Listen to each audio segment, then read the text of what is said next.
40 বার এই দোয়াটি পড়লে আল্লাহ তাআলা মনের সকল আশা পূরণ করবেন। নবীজি সাল্লাল্লাহু আলাইহি ওয়াসাল্লাম এটা আমাদেরকে জানিয়ে দিয়েছেন। কিছু আমল রয়েছে, এই আমলটি করতে হবে ফজরের নামাজের সময়, ফজরের 2 রাকাত সুন্নতের পরে এবং ফরজের আগে মধ্যবর্তী সময়ে এই আমলটি করতে হবে। এই আমলটি করলে অনেক ফায়দা রয়েছে।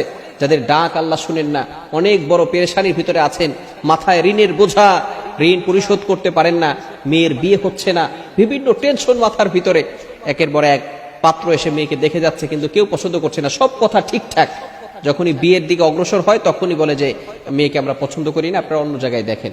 বিভিন্ন সমস্যার কারণে একজন মা বাবা ডিপ্রেশনের ভিতরে চলে যায়, মেয়ের বিয়ে হচ্ছে না।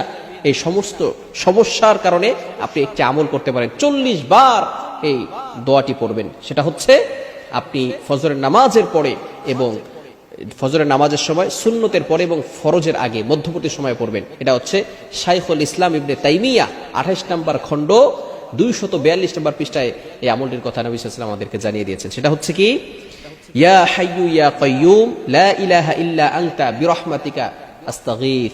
এই ছোট্ট একটি দোয়া, ইয়া হাইয়ু ইয়া কাইয়ুম। ইয়া হাইয়ু ইয়া কাইয়ুম আল্লাহ তাআলার দুইটি গুণবাচক নাম। এই নাম দুটি আল্লাহ তাআলার কাছে সবচেয়ে বেশি প্রিয়। তিনি চিরঞ্জীব, তিনি চিরস্থায়ী। আল্লাহ তাআলার কিছু গুণবাচক নাম রয়েছে, এই নাম করে দোয়া করলে আল্লাহ তাআলা তার দোয়া ফিরিয়ে দেয় না, আল্লাহ তাআলা তার দোয়াগুলো অ্যাকসেপ্ট করেন, কবুল করে নেন। আল্লাহ পাক রব্বুল আলামিন পবিত্র কোরআনুল কারীমের ভিতরে নিজেই বলে দিয়েছেন, ওয়ালিল্লাহিল আসমাউল হুসনা ফাদউহু বিহা।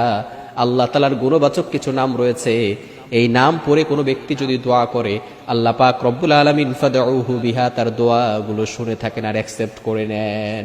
আল্লাহ তাআলা এগুলো ঝুলিয়ে রাখেন না, তার দোয়াগুলো কবুল করে নেন। মেয়ের বিয়ে হচ্ছে না, আপনি আমলটা করেন, 40 বার এটা পড়বেন। ফজরের নামাজের সময়, সুন্নতের পরে এবং ফরজের আগে মধ্যবর্তী সময় 40 বার পড়ে আল্লাহ তাআলার কাছে দোয়া করেন। এই সময়টা কিন্তু দোয়াও হয়, দোয়া কবুল হয়। আদ-দুআউ লা ইউরাদ্দু বাইনাল আযানি ওয়াল ইকামা। আযান এবং ইকামতের মাঝখানে দোয়া করলে দোয়া কবুল হয়। আমরা অনেক মুসল্লিরা নামাজে মসজিদে গিয়ে সেখানে বসে থাকি, এই সময় দোয়া করি। রাসূলুল্লাহ সাল্লাল্লাহু আলাইহি ওয়াসাল্লাম জানিয়ে দিয়েছেন তিরমিজি শরীফের হাদিস, আদ-দুআউ লা ইউরাদ্দু বাইনাল আযানি ওয়াল ইকামা। ওই দোয়া ফিরিয়ে দেওয়া হয় না যেই দোয়া আযান এবং ইকামতের মাঝখানে করা হয়। আপনি মসজিদে গেছেন, মসজিদে যাওয়ার পরে আজান হয়ে গেছে, এখন আপনি ইমাম সাহেব আসবেন নামাজের জন্য ওয়েট করছেন, ইকামতের আগে এই মধ্যবর্তী সময়টা দোয়া করলে দোয়া কবুল হবে। এজন্য এই সময় দোয়া করবেন। ফজরের নামাজের সময় এটা 40 বার পরে আল্লাহর কাছে দোয়া করবেন, আল্লাহ তাআলা আপনার দোয়াগুলো কবুল করবেন, মনের নেক আশাগুলো কবুল করবেন। আল্লাহ তাআলা আপনার কলবটাকে পরিষ্কার করে দিবেন। শুধু তাই নয়, আপনার ঈমান মজবুত হবে এই দোয়া পড়লে।